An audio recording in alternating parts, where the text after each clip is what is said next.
കനത്ത മഴയിൽ തിരുവനന്തപുരം പരശുവയ്ക്കൽ എള്ളുവിളയിൽ കൂറ്റൻ തേക്ക് കടപുഴകി വീടിന് മുകളിൽ വീണു. എള്ളുവിള സ്വദേശികളായ പ്രശാന്ത് ഹരിശ്രീ ദമ്പതികളുടെ വീടിന് മുകളിലേക്കാണ് മരം വീണത്. സലിം മാലിക് തയ്യാറാക്കിയ റിപ്പോർട്ടിലേക്ക്.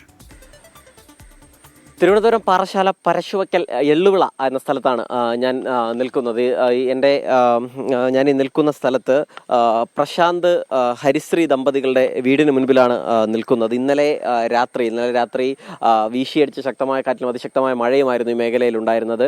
അതിലുണ്ടായ നാശനഷ്ടമാണ് നമ്മൾ ഈ കാണുന്നത്. ഈ ഒരു വലിയ തേക്ക് അത് ഈ വീടിന് മുകളിലേക്ക് മറിഞ്ഞു വീഴുകയായിരുന്നു. മറിഞ്ഞു വീണ വീടിന് സാരമായ പ്രശ്നങ്ങളും കേടുപാടുകളും ഒക്കെ ഉണ്ടായിട്ടുണ്ട്. മാത്രമല്ല ഈ സമയത്ത് ഈ വീട്ടിൽ ആളുണ്ടായിരുന്നു എന്നുള്ളത് കൂടിയാണ് ഏറ്റവും ശ്രദ്ധേയമായ കാര്യം. എങ്കിലും അത്ഭുതകരമായി അവർ രക്ഷപ്പെട്ടു എന്നുള്ളതാണ്. ഈ തേക്ക് വന്ന് വീണെങ്കിലും വീട് പൂർണ്ണമായും തകരാത്തത് കൊണ്ട് തന്നെ ഒരു വലിയ ദുരന്തം ഒഴിവായി എന്നുള്ളതാണ്. ഇപ്പോൾ ഹരിശ്രീ ആ സമയത്ത് വീട്ടിലുണ്ടായിരുന്നു. ഇന്നലെ എത്ര മണിക്കായിരുന്നു? അപ്പോൾ പേടിച്ചു പോയോ? പേടിച്ചു പോയി. 7:30 ആയപ്പോഴാണ് സംഭവം നടന്നത്. പിന്നെ പെട്ടെന്നൊരു സൗണ്ട് കേട്ട് പുറത്തിറങ്ങി നോക്കിയപ്പോൾ മൊത്തം മഴയായിരുന്നു. അപ്പോൾ പിന്നെ ഞാൻ പുറത്തിറങ്ങി നോക്കിയപ്പോഴാണ് ഈ തേക്കാണ് വീണെന്ന് കണ്ടത്. പിന്നെ ചേട്ടനെ വിളിച്ച് വന്നു പെട്ടെന്ന്. ഇത് ആ സമയത്ത് കറണ്ട് ഇല്ലായിരുന്നു? അങ്ങനെ ഇല്ലായിരുന്നു. കറണ്ട് കാറ്റടിച്ചപ്പോൾ കറണ്ട് പോയി. അങ്ങനെ പിന്നെ ചേട്ടനെ വിളിച്ച് പെട്ടെന്ന് വന്നു. ഒറ്റയ്ക്കേ ഉണ്ടായിരുന്നു? ഒറ്റയ്ക്കേ ഉണ്ടായിരുന്നു. ഈ മരം ഇതിന്റെ താഴെ തന്നെ തടി കേടായിട്ടൊക്കെ നിൽക്കുന്നുണ്ടായിരുന്നു. അത് ശ്രദ്ധയപ്പെട്ടിരുന്നില്ലേ? ഇല്ല, താഴത്തെ ശ്രദ്ധയപ്പെട്ടില്ല. മണ്ണിൽ മൂടി കിടന്നുകൊണ്ട് കണ്ടില്ല. ഈ വീട്ടിൽ എന്തൊക്കെ തകരാറ് പറ്റിയിട്ടുണ്ട്? കുറച്ച് ഷീറ്റൊക്കെ പൊട്ടിയിട്ടുണ്ട്, ചെവര് പിടിച്ചിട്ടുണ്ട്.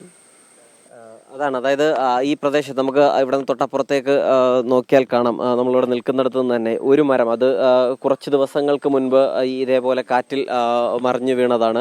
തൊട്ടപ്പുറത്ത് മറ്റൊരു മരം, അത് ഇന്നലെ ഒടിഞ്ഞു വീണതാണ് എന്ന് പറയുന്നു. അങ്ങനെ ഇന്നലെ ഈ മേഖലയിൽ അതിശക്തമായ മഴ, ഈ ഭാഗത്ത് അതിശക്തമായ മഴയും കാറ്റും ഉണ്ടായിരുന്നു. അങ്ങനെ ഈ ചുറ്റുവട്ടത്ത് തന്നെ വിവിധ മരങ്ങളൊക്കെ ഇങ്ങനെ ഒടിഞ്ഞു വീഴുകയും കടപുഴകി വീഴുകയും ഒക്കെ ചെയ്യുന്ന ഒരു സാഹചര്യം ഉണ്ടായിരുന്നു. ഇപ്പോൾ പഞ്ചായത്ത് മെമ്പർ നമ്മോടൊപ്പം ഉണ്ട്. ചേട്ടാ, ഈ പ്രദേശത്ത് വ്യാപക നാശനഷ്ടം ഉണ്ടായിട്ടുണ്ട്. പല സ്ഥലങ്ങളിലെ വീടിന് മുകളിലേക്കൊക്കെ ഇതുപോലെ മരം വീണു, ഇപ്പോഴും അപകടകരമായി നിൽക്കുന്നു എന്നൊക്കെ നാട്ടുകാരൊക്കെ പരാതി പറയുന്നുണ്ടല്ലോ. അതെ, ഇന്നലെ രാത്രി 7:30 മഴ ശക്തമായത്. ആ മഴയ്ക്ക് ശേഷം ഇവിടെ ഈ ലൈനിലൊക്കെ വീഴുന്ന ഒരുപാട് മരങ്ങൾ ഇങ്ങനെ വരുന്ന കടപുഴകി വലിയ നാശനഷ്ടം സംഭവിച്ചിട്ടുണ്ട്. അപ്പോൾ ഇന്നലെ എന്നെ വിളിച്ച് പറഞ്ഞിരുന്നു. ഞാനവിടെ വന്ന് നോക്കിയപ്പോൾ ഇങ്ങനെയാണ് സംഭവം. ഇന്ന് രാവിലെ തഹസിൽദാർക്ക് പരാതി കൊടുക്കാനുള്ള തയ്യാറെടുപ്പുകൊണ്ടാണ് ഞാൻ വീണ്ടും വന്നത്.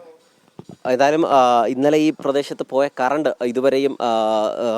ഇതുവരെയും പുനഃസ്ഥാപിച്ചിട്ടില്ല. അങ്ങനെ വലിയ പ്രതിസന്ധി ഈ നാട്ടുകാരെ സംബന്ധിച്ചിടത്തോളം ഉണ്ട്. മാത്രമല്ല ഇന്ന് വീണ്ടും ശക്തമായ മഴയോ കാറ്റോ ഉണ്ടായാൽ വീണ്ടും പല സ്ഥലങ്ങളിലും ഈ നിലയിൽ അപകടമുണ്ടാകുന്ന തരത്തിലുള്ള വലിയ മരങ്ങളൊക്കെ ഇപ്പോഴും നിൽപ്പുണ്ട് എന്നുള്ളതും ഈ നാട്ടുകാരെ സംബന്ധിച്ചിടത്തോളം പേടിപ്പിക്കുന്ന വസ്തുതയാണ്.